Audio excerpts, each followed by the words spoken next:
আর উপরটা গেল মিশরীয় পিরামিড, মাঝের অংশ বাংলা চারচালা দোতলা দোরগোল মোগল, আর তলের যে বেসটা বাঁধা আছে না, এই বেসটা হচ্ছে মাকড়া পাথর দেওয়া আছে, ইংরেজি যেটা হচ্ছে ল্যাটারাইট পাথর।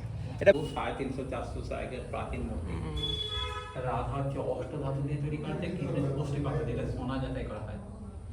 পরীক্ষার উপস্থিতিতে কোনো সত্য পোকা আসতো, অনাথিক কামানের গোলা দিয়ে বন্দুক জব্দ করতে পারতো, উপরে তীর ধনু কামানের মতো পাহারা থাকতো। Hi everyone, welcome back to my channel. আজকের এই ভিডিওতে আমি আপনাদের সাথে শেয়ার করব জয়পুর এবং বিষ্ণুপুর উইকেন্ড ট্রিপের অভিজ্ঞতা। মাত্র এক রাত আর 2 দিনের এই ট্রিপটা কিন্তু উইকেন্ড গেটওয়ের জন্য একদম পারফেক্ট। জয়পুর বিষ্ণুপুরের এই ট্রিপে আপনারা কোথায় থাকবেন এবং কোথায় কোথায় ঘুরবেন সেই সমস্ত ডিটেলস থাকবে এই ভিডিওতে। তো দেরি না করে ভিডিওটা স্টার্ট করা যাক। আমরা এই ট্রিপটা কমপ্লিট করেছিলাম আমাদের পার্সোনাল গাড়িতে। এছাড়াও আপনারা শিয়ালদা স্টেশন থেকে ডিরেক্ট ট্রেনে করে চলে আসতে পারেন বিষ্ণুপুর স্টেশনে, এবং বিষ্ণুপুর স্টেশনের বাইরেই অনেক টোটো অটো আপনারা পেয়ে যাবেন। সেগুলো ভাড়া করে কিন্তু আপনারা জয়পুর আর বিষ্ণুপুর ভালোভাবে ঘুরে দেখে নিতে পারেন। দক্ষিণেশ্বর ব্রিজ পাশ দিয়ে ট্রেন যাচ্ছে। বৃষ্টির মধ্যে লং ড্রাইভ তোমাদের কার কার ভালো লাগে? আমার তো খুব ভালো লাগে। আমার তো যবে থেকে গাড়ি এসছে তবে থেকে আমার ইচ্ছা যে বৃষ্টির দিনে লং ড্রাইভে যাব। তো আজকে হঠাৎ প্ল্যান হয়ে গেল। কলকাতা থেকে জয়পুরের ডিস্টেন্স 130 কিলোমিটার্স এবং সময় লেগে যাবে প্রায় 4 ঘন্টা মতন। আমরা এখন ঢুকে পড়েছি পুরো লোকালিটির মধ্যে দিয়ে রাস্তা আছে, এই রাস্তা দিয়ে এখন যেতে হবে। আর এই একটাই রাস্তা দেখাচ্ছে, আর কোনো রাস্তাটা কিন্তু বেশ সুন্দর, মানে গ্রামের মধ্যে দিয়ে একদম রাস্তা, গাছপালা আছে, ভালোই লাগছে।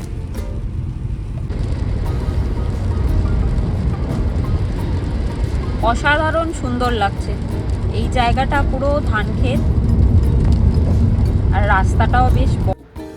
জয়পুর যাওয়ার রাস্তাটা সুন্দর হলেও রাস্তার কন্ডিশনটা কিন্তু একদমই ভালো না, মানে চারিদিক দিয়ে রাস্তা এবড়ো খেবড়ো, আর প্রচণ্ড প্রবলেম হচ্ছে রাস্তা থেকে গাড়ি চালাতে।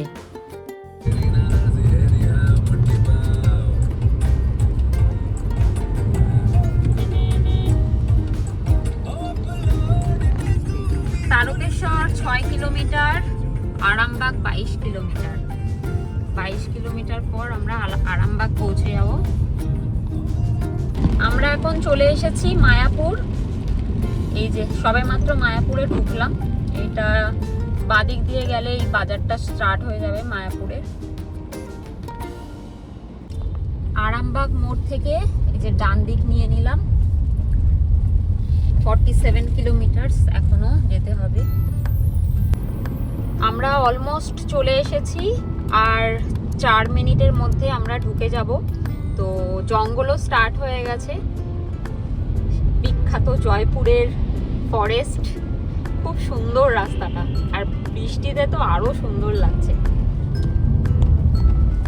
এই জায়গাটা ফাইনালি এসে ভালো লাগলো, খুব সুন্দর লাগছে জায়গাটা, অসাধারণ, খুব সুন্দর লাগছে। মানে ফোনে কতটা বোঝা যাচ্ছে জানি না, কিন্তু সামনে থেকে তো অসাধারণ লাগছে। ফাইনালি চলে এলাম জয়পুর ফরেস্টে। তো খুব সুন্দর লাগছে জায়গাটা, খুব সুন্দর। বৃষ্টিও থেমে গেছে এখন। রাস্তাটা কত সুন্দর, ভালো লাগছে। আর আমাদের গাড়ির অবস্থা খুবই খারাপ দেখাচ্ছে, কাদা মেখে খুবই খারাপ অবস্থা। গাড়িটা দেখাচ্ছি আমি। এই যে আমাদের গাড়ির অবস্থা, সাইডটায় পুরো কাদা হয়ে গেছে, যা রাস্তার অবস্থা। কিন্তু জায়গাটা অসাধারণ, খুব সুন্দর জায়গা,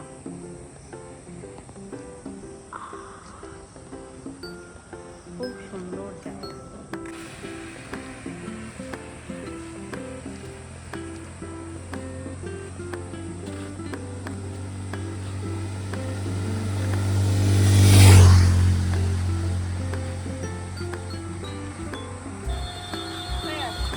প্রচুর ফটো ভিডিও তুলে নিয়েছি। এখন আমরা যাচ্ছি আমাদের হোমস্টে বলছি সরি রিসর্টে। তো খুব ভালো লাগছে জায়গাটা। এই সামনেই আছে বাঁদিকে বনলতা রিসর্ট।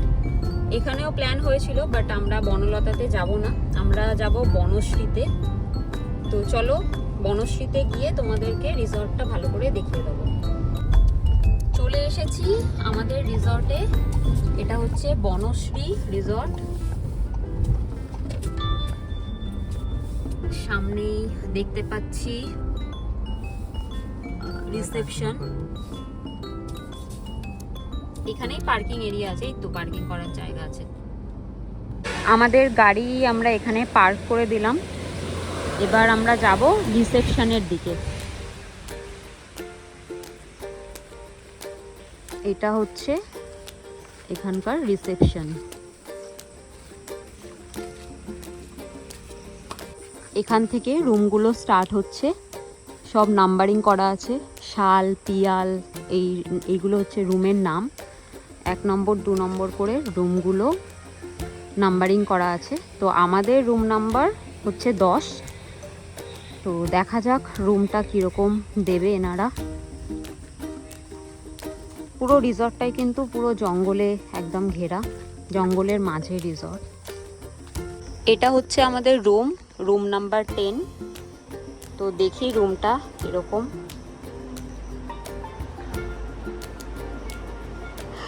বেশ বড় সড়ো একটা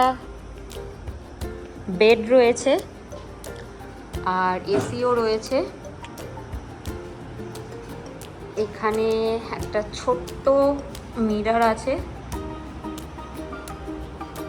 আর এটা মনে হয় ওয়াশরুম। ওয়াশরুমের লাইটটা কোথায়? এটা হচ্ছে ওয়াশরুম। ওয়াশরুমটা বেশি বড় না, ঠিকঠাক, মোটামুটি ঠিকঠাক পরিষ্কার পরিচ্ছন্ন আছে। আর এখানে একটা টিভি রয়েছে, আর চেয়ার টেবিল রয়েছে। এখানে একটা ছোট্ট আলমারি মতন রয়েছে। আর এই একটা জায়গা আছে, এটার মধ্যে আছে ব্যালকনি, ছোট্টখাট্ট একটা ব্যালকনি রয়েছে। এখানে সন্ধেবেলা বসে আড্ডা মারা যাবে। আর এখান থেকে পুরো রিসর্টের ভিউটাও পাওয়া যাচ্ছে, আর জঙ্গলের ভিউটাও পাওয়া যাচ্ছে। রুমের বাইরেটা হচ্ছে সব থেকে সুন্দর। দেখুন, রুম থেকে বেরিয়েই পুরো জঙ্গল।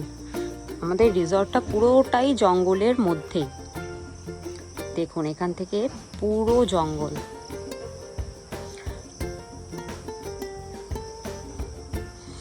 আর এখানে তার দিয়ে ঘেরা আছে, যাতে কোনো জীবজন্তু না চলে আসে রিসর্টের ভেতরে।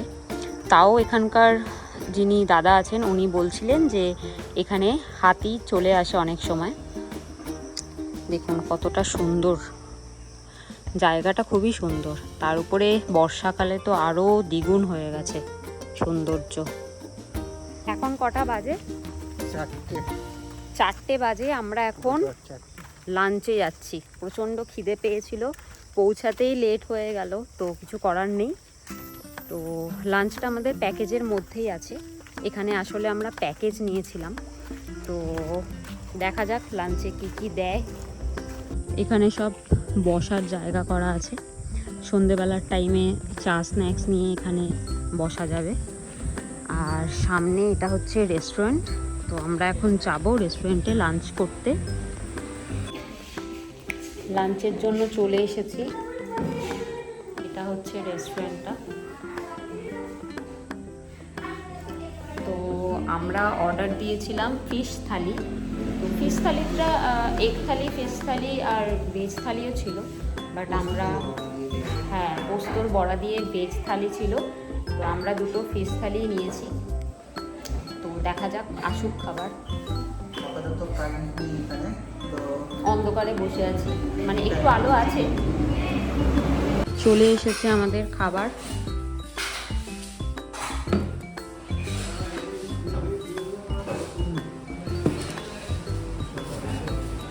খাবারটা এখানে কিন্তু দিয়েছে শাল পাতায়। শাল পাতায় ভালো করে সাজিয়ে খাবারটা দিয়েছে। অনেক কিছুই আছে বেশ, ডাল, একটা তরকারি, পোস্ত, চাটনিও আছে, কিছু ভাজাভুজি আর মাছ। দেখতে তো ভালোই লাগছে, তো খেয়ে দেখি কীরকম। খাবার কেমন লাগছে? খাবার ভালো, একদম ঘরোয়া রান্না, আর এমনিতেও খিদে পেয়েছিল, ভালোই লাগছে, টেস্ট ভালো খাবারের।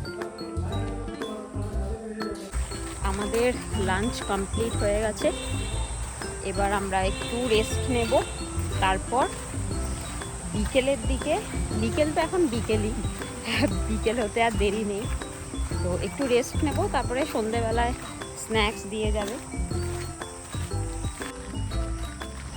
বসার এরকম জায়গা করা আছে, রিসোর্টের বাউন্ডারি ওয়ালের ওপার থেকেই জঙ্গল। হ্যাঁ পুরো মানে জঙ্গল কেটেই এই রিসর্টটা করেছে। মাঝে সাঝে বসার জায়গাও করা আছে, আর এই জায়গাটা হচ্ছে একটা পুকুর, এই পুকুরটার নাম হচ্ছে শুকনো পুকুর।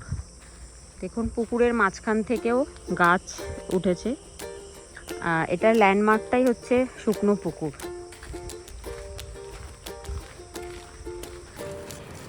আমাদের সন্ধেবেলার স্ন্যাক্স চলে এসছে। স্ন্যাক্সে অপশন ছিল ভেজ চাউমিন আর এগ চাউ আর চিকেন পকোড়াও ছিল, এগ রোলও ছিল। তো আমরা এখানে এগ চাউ আর পকোড়া নিয়ে নিয়েছি, সাথে চাও আছে, স্যালাড আছে।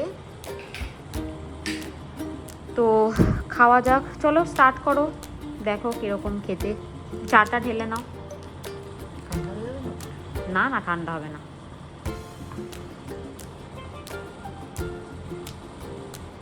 ফুল ঢেলো না, কি হচ্ছে না ওটা মনে হয়। হ্যাঁ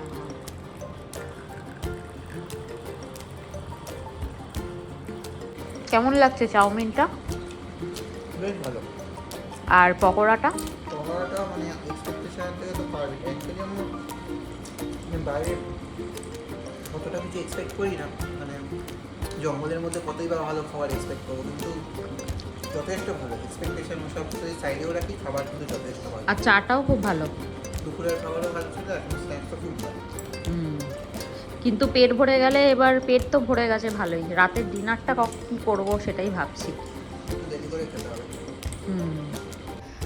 সন্ধেবেলা আমরা এখন চা নিয়ে বেরিয়ে পড়েছি, আমাদের স্ন্যাক্স খাওয়া হয়ে গেছে। এই যে এটা হচ্ছে আমাদের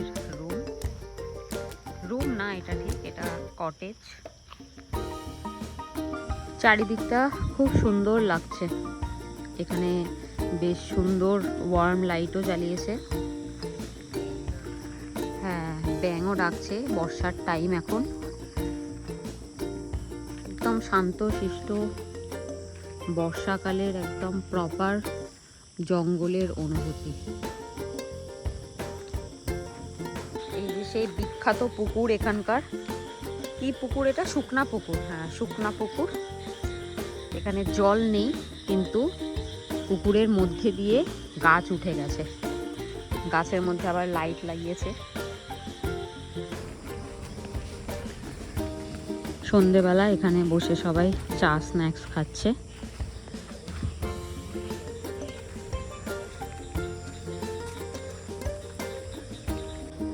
এখানে রুমের, এই রিসর্টের কিছু নিয়মাবলী লেখা আছে।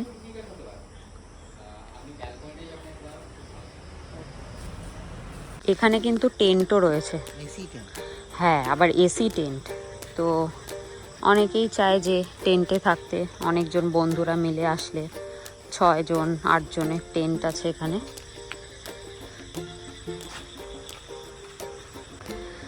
দোলনাও আছে আবার, বৃষ্টিতে এখন তো পুরো ভিজে আছে। এখন বাজে রাত 9টা, আর আমরা রুম থেকে বেরিয়ে ব্যালকনিতে এলাম। তো ব্যালকনি থেকে এই যে জঙ্গলটা দেখা যাচ্ছে, বৃষ্টি শুরু হয়ে গেছে, তো বেশ জোরেই বৃষ্টি পড়ছে, অসাধারণ লাগছে। এরকম ব্যাঙের ডাক শুনতে পাচ্ছি, ব্যাঙ আর ঝিঝি পোকা, হ্যাঁ, আর তার সাথে বৃষ্টি, অসাধারণ লাগছে।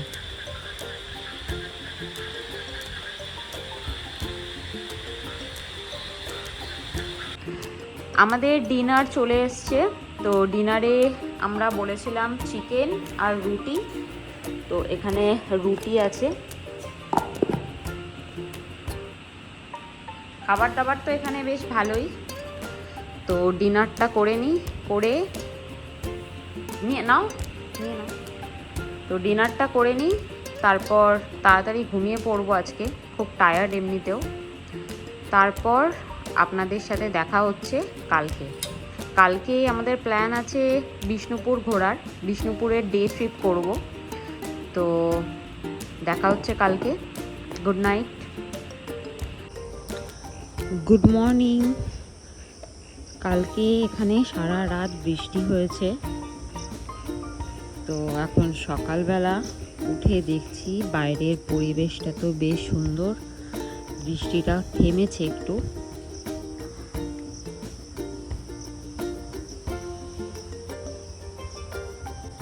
আমাদের রুমের পর থেকেই কিন্তু এরকম ঘন জঙ্গল স্টার্ট হয়ে যাচ্ছে।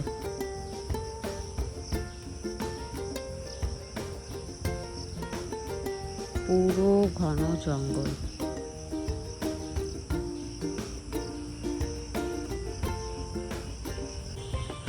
আমাদের ব্রেকফাস্ট এই জায়গাটায় দিয়ে গেছে। ব্রেকফাস্টে আবার শাল পাতা দিয়ে ঢেকে দিয়ে গেছে। ব্রেকফাস্টে আছে লুচি, লুচির মধ্যে মনে হয় পুর ভরা, জানো, আর আলুর তরকারি হবে, দেখি।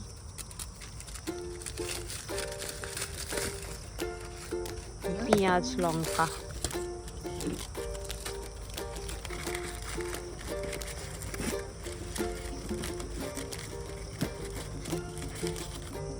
আলুর তরকারি আর চা দিয়ে গেছে।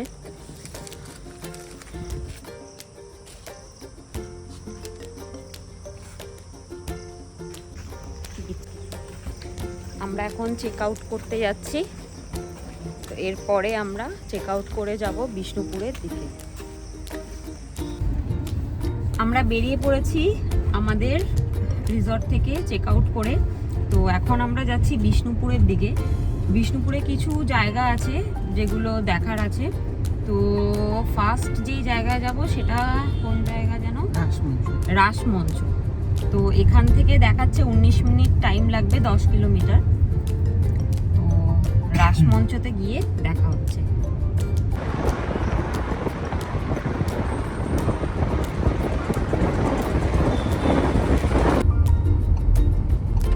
চলে এসেছি আমরা বিষ্ণুপুরে, একদম গেটে ঢুকছি, লেখা আছে মন্দির নগরী বিষ্ণুপুর আপনাকে স্বাগত জানাচ্ছে। আমরা এখন প্রপার লোকালয়ের মধ্যে দিয়ে যাচ্ছি। তো এখানে চোখে পড়লো অনেক টোটো দাঁড়িয়ে আছে, ওনারা পুরো বিষ্ণুপুরটা ঘুরিয়ে দেখানোর জন্য মানে লোক ডাকছিলেন। তো এই টোটোগুলো মোটামুটি ঘন্টা হিসেবে 200 টাকা করে নেয়। আমরা চলে এসেছি রাসমঞ্চর সামনে চলে এসেছি। এটা হচ্ছে এখানকার টিকিট কাউন্টার। আর এখানে একটা টিকিট কাটলে কিন্তু পুরো বিষ্ণুপুরে যত জায়গা দর্শনীয় স্থান আছে সেই জায়গাগুলো কভার হয়ে যাবে, মানে আর টিকিট কাটতে হবে না। এটা হচ্ছে রাসমঞ্চ মন্দির। তো আমরা এখন এখান দিয়ে যাচ্ছি মন্দিরের ভেতরে। জায়গাটাও খুব সুন্দর।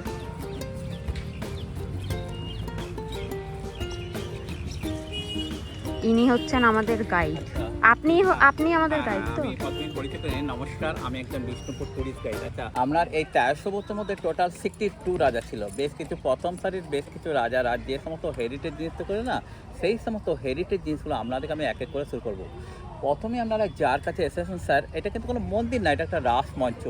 রাসমঞ্চ যে বানানো হয়েছে তিনটা আর্কিটেকচার নিয়ে তৈরি করা আছে। উপরটা লক্ষ্য করুন, উপরটা আমরা মিশরীয় পিরামিড আকৃতির পিরামিড আকৃতি, আর মাঝের অংশ যেমন চারকোণে চারটা যেমন মাটির বাড়ি চারচালা বাড়ি হয়, চারকোণে চারটা চারচালা আকৃতির, বাকি যে সাইডে আছে না দোচালা আকৃতির।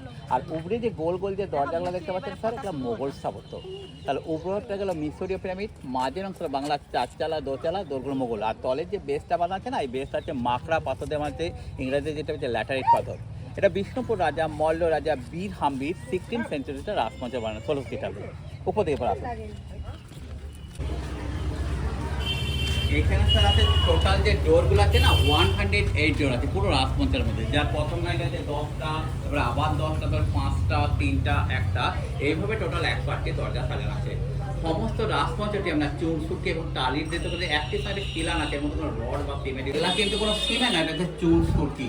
ও চুন সুরকি, যাদের পুরোনো বাড়িতে তারাই ভালো বলে। চুন সুরকিটা হচ্ছে শামুকের ডাস, সিরিজ গাছের আঠা, বিউলি কলাই, চিটে গুড় পাল্লা এগুলোকে সমস্ত কচি না তখনকার দিনে সুতিটা বানাতে। এটাই কিন্তু তখনকার দিনে সিমেন্টের মতো কাজ আগে রড বা সিমেন্ট নেই। আর এর বর্তমান বয়স 426 বছর। যা দেখতে পাচ্ছেন এই যতগুলো স্যার দরজা দেখতে পাচ্ছেন, প্রত্যেকটা দরজার মাঝে মাঝে না এক জোড়া করে রাধা কৃষ্ণের মূর্তি বসিয়ে 5 দিন ব্যাপী ব্যাপকভাবে এখানে রাস উৎসব পালন করা হয়। যতগুলো গেট আছে এক জোড়া করে রাধা কৃষ্ণের মূর্তি বসানো হতো। এখানে 108টা খোল বাজানো হতো, 108টা ছোট আমি নৃত্য করতো, যেহেতু কৃষ্ণের 108 নাম। আর এই রাস উৎসবটা চলছিল টানা 1600 থেকে 1932 সাল পর্যন্ত, এক টানা 332টা বছর এই রাস মঞ্চের রাসটা হয়েছে। তারপর কিন্তু এখন বসানো হতো এবং গেটের দু সাইডে আমরা প্রদীপ দেওয়া হতো। বিষ্ণুপুরে আপনি যা কিছুই দেখবেন সমস্ত 300-400 বছর আগেকার প্রাচীন জিনিস, এমনকি 1000 বছর প্রাচীন জিনিস আছে। আর এই একটা মতো নতুন আছে ছিন্নমস্তার মন্দির, ছিন্নমস্তা বাদে সব 300-400 বছর 1000 বছর প্রাচীন মন্দিরগুলি দেখবেন। এবং এর ভিতরটা আছে আমরা গর্ভগৃহ, সেখানকে আমরা যাচ্ছি। লাইট জ্বালাবো? হ্যাঁ লাইট জ্বালাবো, লাইটটা জ্বালালে একটু ভালো হবে ভিতরটা দেখতে। আচ্ছা স্যার, এইখানে মাথা রেখে রাইটের দিকে যদি তাকান একটা রাস্তা দেখতে পারেন, বা এইখানে মাথা রেখে আপনি বাঁ দিকে যদি লক্ষ্য করেন একটা রাস্তা দেখলাম, তারপর আমি বলছি। আচ্ছা, লেফট একটা রাইট একটা রাস্তা আছে, বাঁ দিকে এখন দেখুন, ডান দিকে দেখুন। হ্যাঁ হ্যাঁ রাস্তা তো আছে। আচ্ছা স্যার, এই যে রুমটা দেখতে পারলেন, এরও ভিতরে একটা হলের মতো আছে নিচে, যে 108 জোড়া অর্থাৎ 216 পিস যে রাধাকৃষ্ণ চালাতো রাস করার লেগে সোনার মূর্তি, কোষ্ঠীপাত মূর্তি, অষ্টাত মূর্তি, রাত্রেবেলা কিন্তু ভিতরে মূর্তিগুলো ছয় দেওয়া হতো। দিনের বেলা কি হতো, প্রত্যেকটা যতগুলো জোড় আছে এক জোড়া করে বসা হতো, নাচ গান হতো, হরিনাম সংকীর্তন হতো। রাত্রেবেলায় মূর্তিগুলোকে সেফটি করার লেগে ভিতরে কেবল শয়ন দেওয়া হতো, কেবল 5 দিন শয়ন দেওয়া হতো। 5 দিন পরে যে যার মধ্যে মূর্তিগুলো ট্রান্সফার হতো। এটা ঠাকুরের শয়নকক্ষ বা গর্ভগৃহ। আর এর টোটাল হাইটটা আছে মাটির থেকে উপর পর্যন্ত হাইটটা আছে আপনার 36 ফুট। কিভাবে লোডটা স্টেপ বাই স্টেপ আপনাদের আলগা যাবে। হ্যাঁ হ্যাঁ, মানে এটা হচ্ছে খিলারের মেইন খাবি।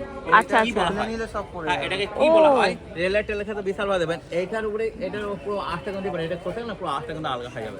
ও আচ্ছা আচ্ছা, এটাকে কি, এটাই খিলারের মেইন চাবি। আচ্ছা, আমার এখানে বলা জায়গাটা কিন্তু খুব সুন্দর। হালকা হালকা বৃষ্টিও স্টার্ট হয়েছে, জায়গাটা খুব সুন্দর। এই জায়গাতে সব কিছু লেখা আছে, পুরো রাসমঞ্চর ব্যাপারে সমস্ত কিছু এখানে লেখা আছে। আমরা রাসমঞ্চর সামনে থেকে একটা টোটো নিয়ে নিয়েছি। এখানে অনেক টোটো পাওয়া যায়, তো আমাদের টোটাল 400 টাকায় সব এখানে দর্শনীয় স্থান ঘুরিয়ে দেখিয়ে দেবেন এনারা। তো আমরা গাইডও নিয়ে নিয়েছি, তো গাইডের আলাদা করে 300 লেগেছে। তো আমরা এখন টোটোতে বসে আছি, কারণ এখানে গাড়ি নিয়ে যাওয়াটা খুবই প্রবলেম, কারণ এত সরু সরু গলি আছে, অনেক পুরনো জায়গা, তো অনেক সরু সরু গলি আছে, তো ওখান থেকে গাড়ি নিয়ে যাওয়াটা একটু প্রবলেমেটিক, তাই জন্যে টোটো নিয়ে নেওয়াটা বেটার। হেরিটেজ টেম্পলকে এলাম শ্যাম রায়। আগেই বলেছি শ্যাম মানে কৃষ্ণ, রায় হচ্ছে রাধাকৃষ্ণ টেম্পল। এখানকার মোগল স্থাপত্য নেই। এটা 1643 মলের রঘুনাথ সিংহ, যিনি রাসমঞ্চের মাঝের বীর হাম্বির, তার ছেলে মলের রঘুনাথ সিংহ 1643 সালে মন্দির স্থাপক হয়।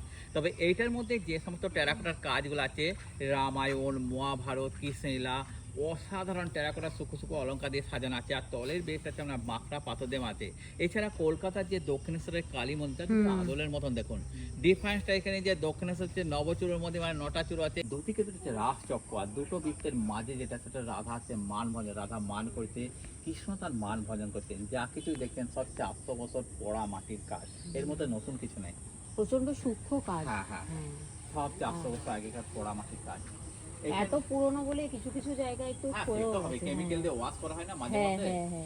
আর এখানটা দেখুন দেখতে মনে হচ্ছে একটা হাতি দাঁড়িয়ে আছে, কিন্তু আদৌর মধ্যে কৌরব এবং পাণ্ডবদের মধ্যে যে কুরুক্ষেত্রের মাঠে যে 18 দিন ধরে সংঘর্ষ ছিল, এই 3টে আর্ট লক্ষ্য করুন এবং স্তম্ভগুলা লক্ষ্য করুন। বেশ কিছু যুদ্ধ দৃশ্য, কোথাও তরবাই নিয়ে যুদ্ধ হচ্ছে, কোথাও গলা নিয়ে যুদ্ধ হচ্ছে, কোথাও হনুমান নিয়ে যুদ্ধ হচ্ছে, বিভিন্ন মহাভারতের যুদ্ধের দৃশ্যগুলো 3টে আর্ট এবং স্তম্ভগুলো দিয়ে আছে। ভিতরে এখানে একটা দরজা আকৃতি করা আছে, এটা দরজা নয়, দরজা কেবল ডিজাইনটা করা আছে স্যার। এই কাজ হচ্ছে রাজস্থানী কাজের উপর ভিত্তি করে। রাজস্থানে যদি যান না, ম্যাক্সিমাম কাঠের উপরে এই কাজগুলো দেখতে, ওরা কি ঝড়খানা কি একটা বলে, হ্যাঁ এটা, হ্যাঁ হ্যাঁ। আর এখানটা তো আমরা কৃষ্ণের নানা রকম ভঙ্গিমা তুলে ধরেছি, কোথাও রাধা কিনে দিয়েছে, কোথাও নৃত্য করছে। তবে সব থেকে আশ্চর্য বিষয় কি জানেন তো স্যার, এটা মাটির কাজ। এই যে 400 বছর ধরে কত রোজ শিলা বৃষ্টি আঘাত করে যে দাঁড়িয়ে আছে, এটা হচ্ছে মেন একটা আশ্চর্য। পর্বত নিয়েছিল ছোট্টভাবে দেখা যাচ্ছে, এক হাতে গদা আর এক হাতে আমরা পর্বত নিয়ে আছে। তারপরটা শ্রীলঙ্কা স্থাপত্য, শ্রীলঙ্কার পতাকার মধ্যে এরকম সিঙ্গল স্থাপত্য দেখতে পাবেন। এখানটা দেখুন বালির সঙ্গে আবার রাবণের সংঘর্ষ হয়েছিল। বালি কি করেছিল, লেজে করে বেঁধে রাবণকে সমুদ্রের মধ্যে ডুবেছিল, তারই দৃশ্যটা দেখা হয়েছে। বালির সঙ্গে যখন রাবণের সংঘর্ষ হচ্ছে, লেজে করে বেঁধে রাবণকে সমুদ্রের মধ্যে ডুবাচ্ছে, রাবণকে উল্টিয়ে সমুদ্রের ঢেউটাকে তুলে দেখা হয়েছে। কি অসাধারণ কাজ দেখুন। আচ্ছা ভিতরটাই দেখুন বেশ কিছু দেবদেবীদের মূর্তি আছে, একবার কর্নারটা ছিন্নমস্তা, দুর্গা, কালী, গণেশ, উপরে পক্ষীরাজ গুরুটা হস্তির উপরে যাবে, হাতির উপরে যাবে। আর এখানটা সীতাকে নিয়ে আসার পর সীতার অগ্নি পরীক্ষাতে সীতা আগুনের মধ্যে প্রবেশ করছে। বাঁকুড়া ডিস্ট্রিক্ট একটা বিখ্যাত তামাক ছিল, অম্বুরি তামাক, এককালীন খুব প্রচলন ছিল। দুজন মহিলা যিনি আছেন তামাক বাঁচতে, মা যিনি তামাক সেবন করছে, সেই অম্বুরি তামাকের দৃশ্যকে দেখানো হয়েছে। আর এখানে বিষ্ণুর যে 10টা অবতার, তার মধ্যে মৎস্য অবতারটাকে বাইরে বার করছে, ভিতরে 9টা অবতার দেওয়া আছে মৎস্য অবতার। হ্যাঁ, কি সূক্ষ্ম কাজ দেখুন। একটা রথ বানানো আছে, কি অসাধারণ রথ, দেখুন দুতলা, উপর থেকেও যুদ্ধ করছে, নিচের থেকেও যুদ্ধ, সেইভাবে সিস্টেম করা আছে, রথটা করা আছে। এত সূক্ষ্ম কাজ আপনি কোনো মন্দিরে দেখতে পাবেন। এখানে পক্ষীরাজ জটায়ু বেশ কিছু হাতির বাচ্চাকে নিয়ে উড়ে আছে, এটা আর্ট করা হয়েছে এখানে।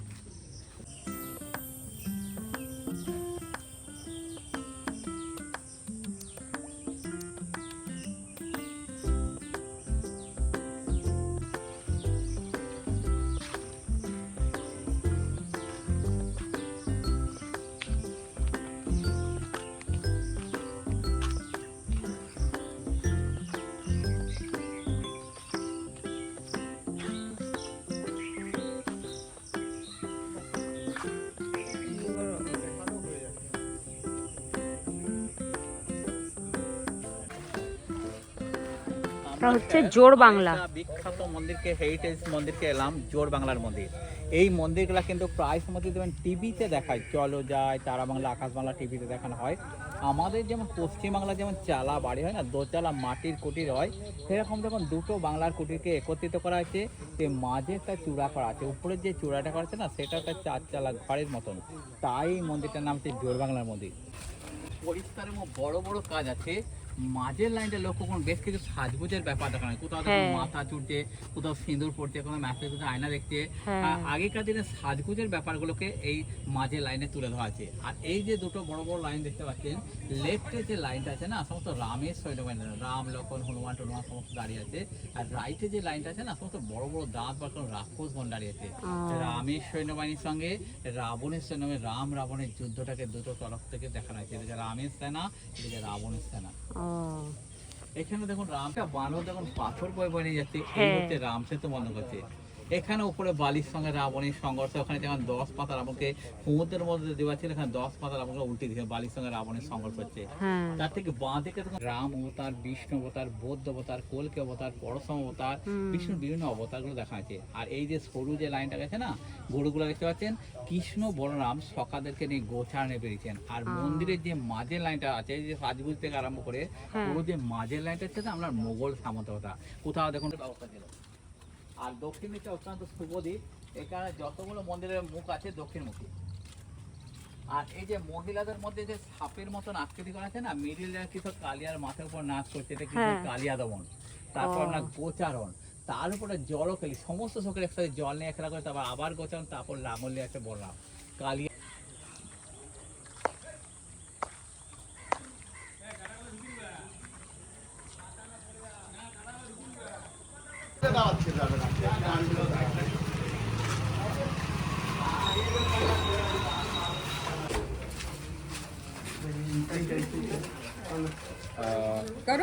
এখানেই দাঁড়িয়ে থাকবে।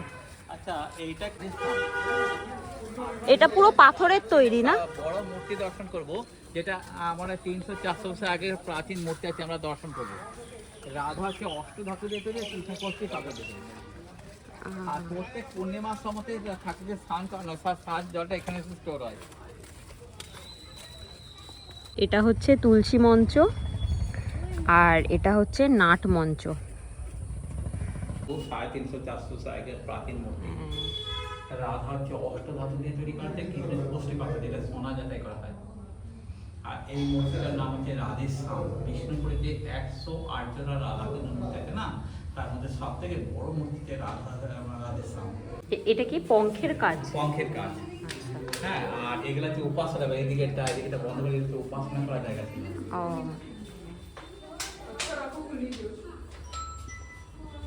এগুলো সব পালি ভাষায় এখানে লেখা আছে।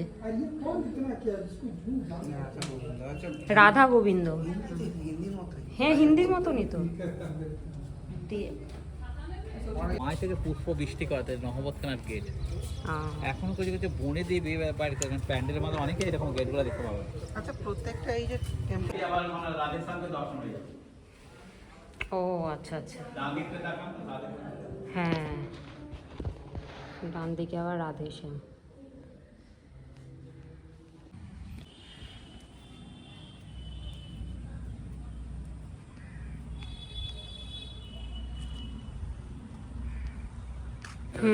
আমার একটা কার্ড দিয়ে রাখছি, আচ্ছা হোম ডেলিভারি আছে। আচ্ছা, হোম ডেলিভারিও আছে। আমরা এখন একটা দোকানে এসেছি, এটা এই মন্দিরটার নাম কি জানো?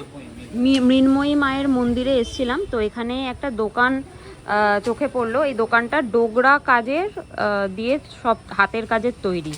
ডোগরা মানে হচ্ছে 3 ধরনের ধাতু, তাই তো? কাঁসা, পিতল আর তামা দিয়ে এই মূর্তিগুলো এখানে তৈরি করা হয়। আর এটা কিন্তু, এই হাতের কাজগুলো কিন্তু অন্য কোথাও আপনারা পাবেন না। এটা শুধুমাত্র এইখানেই মৃন্ময়ী মায়ের মন্দিরের কাছে যেই দোকান আছে এখানেই পাবেন। তো এখান থেকে আমি 2টো মূর্তি নিয়ে নিয়েছি। একটা হচ্ছে এই মূর্তিটা নিয়েছি, দেখুন কত সুন্দর। আর একটা নিয়েছি যেটা আমি আপনাদেরকে পরে দেখিয়ে দেবো, কারণ ওটা প্যাকিং করা হয়ে গেছে। এই যে এই মূর্তিটা, তো খুব সুন্দর। এখানে 10% অফও দেওয়া হয়, খুব সুন্দর এটা। হ্যাঁ, এনারা নিজেরাই বানান, তো খুব ভালো ডিজাইনগুলো। এনারা হোম ডেলিভারিও করেন, তো আপনারা চাইলে কন্ট্যাক্ট করে নিতে পারেন। হ্যাঁ, কার্ডটা আমি নিয়ে নিচ্ছি, কার্ডটা আমি দেখিয়ে দেবো, নাম্বার দিয়ে দেবো, তো আপনারা কন্ট্যাক্ট করে নিতে পারেন। এটা কি গেট?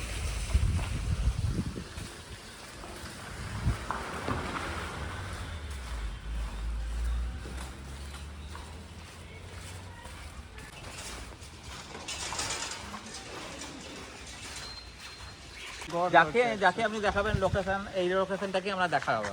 আর আপনি যেখানটাতে দাঁড়িয়ে আছেন, এটা যে পরীক্ষা, যে রাজবাড়িটা দেখালাম, হাওয়া মহল পুকুরগুলা, ওই রাজবাড়িটা ওখানে আছে। রাজবাড়িটা কেন্দ্র করে প্রায় 1-1.5 কিলোমিটার জুড়ে এটা পরীক্ষা দিয়ে খেলা হয়েছে, কেন খেলা থাকতো। আর এই গেট থেকে ওই গেট পর্যন্ত একটা কাঠের ব্রিজ ছিল, সময় মতো মেলাও যেত বা তুলে নিয়ে আসতো। আর পরীক্ষা এটাই ছিল রাজবাড়ি দোকান মেনটেন। পরীক্ষার উপস্থিতিতে কোনো সত্য পোকা আসতো, অনাথিক কামানে গোলা দিয়ে বন্দুক ছুড়ে জব্দ করতে পারতো, উপরে তীর ধনু কামানের মতো পাহারা থাকতো। এটা যে এটা আপনার 1700 খ্রিস্টাব্দে মর্যাদা বীর সিংহ স্থাপক হয়। কোথায় নিচে দিয়ে রাস্তা আছে? হ্যাঁ হ্যাঁ হ্যাঁ, দেখতে পাচ্ছেন। হ্যাঁ, আর হ্যাঁ। প্রত্যেকটা অ্যাঙ্গেল দেখুন বাঁকা বাঁকা টাইপের করা। হ্যাঁ, দুটো হ্যাঁ। সেগুলি গুলো আমরা অনাথি রেখে আপনি গুলি করে যাবেন। আর এই যে আর্টটা দেখতে পাচ্ছেন, মাঝে যে পাথরটা বেরিয়েছে, এটা হচ্ছে মেন চাপ, এটা কৃষ্ণ বলা আছে। এইটার উপরে পুরো আর্টটা কিন্তু ডিপেন্ড করছে, এটা পুরো আর্টটা কিন্তু আলগা যাবে। ও, পুরো খিলানের উপরে আমরা দাঁড়িয়ে আছি।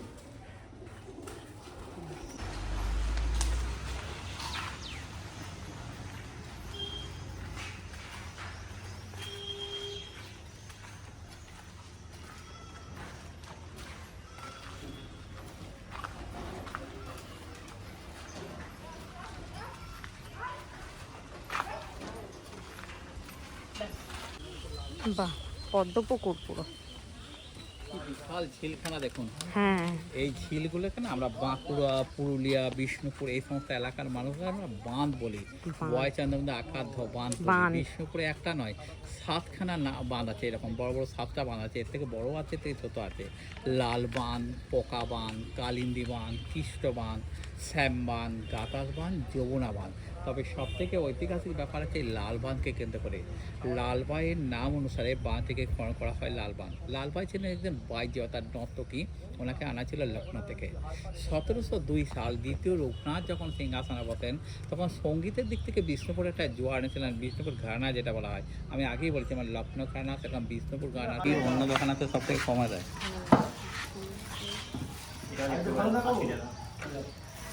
এটা হচ্ছে পরে আলাদা ভ্যারাইটি। আমাদের রেটটা কম দেখতে পাচ্ছি। এগুলো সব 100 টাকা ছিল। এইটা দেখো 120 টাকা দাম, 100 টাকা পাবো। 100 টাকা। এগুলো 80 টাকা। গণেশ হরণিয়া প্রচুর যা কম আছে। দামে। এটা এই সব টেরাকোটার কাজ আছে। লালবাঁধের এখানে এই দোকানটা যে দেখতে পাচ্ছেন, এইখানে কিন্তু প্রচুর কম দামে সব জিনিসগুলো পাওয়া যাচ্ছে। অন্য অন্য জায়গায় কিন্তু অনেক দাম বলছিল, কিন্তু এনারা প্রচুর কম দামে এই জিনিসগুলো দিচ্ছে। তো এখান থেকে আমরা কিছু কিছু জিনিস নিয়ে নিয়েছি। খুব সুন্দর সুন্দর জিনিস এখানে পাওয়া যাচ্ছে। এখন আমরা একটা ফ্যাক্টরিতে ঢুকছি যেখানে বালুচুরি ম্যানুফ্যাকচারিং করা হয়। তো দেখা যাক, এখানে তো বালুচুরি স্বর্ণচুরি খুব ফেমাস, তো এটা একদম প্রোডাকশন হাউস। ও আচ্ছা, এখানে পুরো প্রোডাকশন হচ্ছে বালুচুরি স্বর্ণচুরির। তো এখানে দামটাও খুব খুব কমই হবে, মানে একদম তাঁতিরা বানাচ্ছে এখানে এসে। তো দেখা যাক কীরকম জায়গা।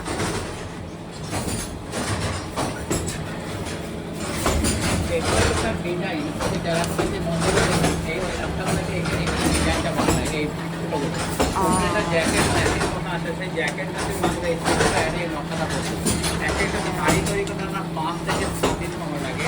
যেটা বালু যে রেশনের কাছে বালু তৈরি করা হয়, আর রেশন যেটা দড়ি দিয়ে বানানো, এটা এই বলগুলো একটা সেটিং হয়ে যাচ্ছে। এই নকশাটা এখানে একটা পড়ছে। যে আমরা অনুভব থেকে একটা শাড়ি কিনে নিয়েছি, স্বর্ণচুরি শাড়ি। তো এটা আমি বাড়িতে গিয়ে দেখাবো। এবার চলে এসেছি আমরা ছিন্নমস্তার মন্দিরে। আমি এর আগে কোনো দিনও ছিন্নমস্তার মন্দিরে আসিনি। তো এই যে কামানটা ম্যাডাম দেখতে পাচ্ছেন, এই হ্যাঁ। কামানটার নাম হচ্ছে স্যার দলমাদল কামান। অ্যাকচুয়ালি কামানটার নাম হচ্ছে দলমর্দন। দলমর্দন থেকে অপভ্রংশ হচ্ছে দলমাদল কামান। দল কথাটা অর্থ হচ্ছে শত্রু, আর মর্দন কথাটা বিনাশ। শত্রু হচ্ছে বিনাশ প্রকার কামান। 1565 সালে বি হামলি যিনি রাজমন্ত্রী, 300টা মন অর্থাৎ 112 কোটির কাছাকাছি ওজন আছে। তখনকার আমার এই কামানটা খরচা ছিল প্রায় 1 লক্ষ টাকা মতো। বাবা, আছে 1742 সালে ভাস্কর পণ্ডিতের নেতৃত্বে বিষ্ণুজন বর্গী আক্রমণ হয় নাকি ভগবান মদন মোহন এই সমস্ত কামান দিয়ে বর্গীদেরকে তাড়িয়েছিল। বর্তমানে তোমার দর্শনার্থী হিসেবে রাখা, যেটা একবারই ব্যবহার করেছিল 1742 সালে। আর ঠিক কামানটা এই সাইডে এই পাশটাতে লেখা আছে 1919 সাল। ওইদিকে চলুন। আচ্ছা। 1919 সালে কামানটিকে এখানে বস করায় না। কামানটির রাজবাড়ি ওখানে স্পট গুলো দেখালেন, স্পটের সাইডে কামানটি ছিল। 1919 সালে কামানটিকে স্টার্ট হয়। কামানের গোলা বারুদ সব সামনের দিকে বাড়ছে, গাদা কামান। আর এই উপরটাতে আগুন লাগানোর সিস্টেম আছে। এই যে সিমেন্টের ঠিক উপরটাতে আগুনের ফটোটা ক্লিক করা আছে। আগুন দেওয়ার সঙ্গে সঙ্গে আমরা 5 থেকে 6 কিলোমিটার গোলা থেকে শত্রুদেরকে শেষ হবে। 5 থেকে 6 আচ্ছা, জনার্দন কর্ম। ফাইনালি আমাদের বিষ্ণুপুর ঘোরা কমপ্লিট হলো। বেশ ভালো লাগলো, একদম ঐতিহাসিক একটা জায়গা। তো তোমার কেমন লেগেছে? বিভৎস ভালো লেগেছে। মানে আমি এক্সপেক্ট করি না, মানে নর্মাল ঐতিহাসিক জায়গা বা মন্দির টন্দির দেখতে আমি পার্সোনালি খুব বেশি ইন্টারেস্ট পাই না, কিন্তু আশ্চর্য স্পেশালি বাংলায় আমার মনে হতো যে অত কিছু নেই হয়তো, বা সেইভাবে তুলে ধরা হয়তো হয় না। বাট সেটা একদমই ভুল। আমাদের গাইডেরও কৃতিত্ব দিতে হবে। এত সুন্দর করে সব জায়গার ইতিহাস বুঝিয়েছে আমাদের, যে কারো মানে ইন্টারেস্ট জেগে উঠবে যদি নাও থাকে। আর তারপর হচ্ছে মন্দিরের যে টেরাকোটার কাজগুলো এত সুন্দর, 400-500 বছর পুরনো, মানে ভীষণ সুন্দর। মানে তখনকার শিল্পীরা কিভাবে বানাতো জানি না, খুব সুন্দর। এখনো পর্যন্ত সেগুলো ঠিকঠাকভাবে এখনো আছে। জয়পুর বিষ্ণুপুরের এই উইকেন্ড ট্রিপটা আমাদের এখানেই শেষ হচ্ছে। এইবার আমাদের বাড়ি ফেরার পালা। তো আপনাদের এই ভিডিওটা কীরকম লাগলো আমাকে অবশ্যই কমেন্ট করে জানাবেন। আর ভিডিওটা ভালো লেগে থাকলে লাইক করে দেবেন। তো দেখা হচ্ছে পরবর্তী ভিডিওতে। By everyone.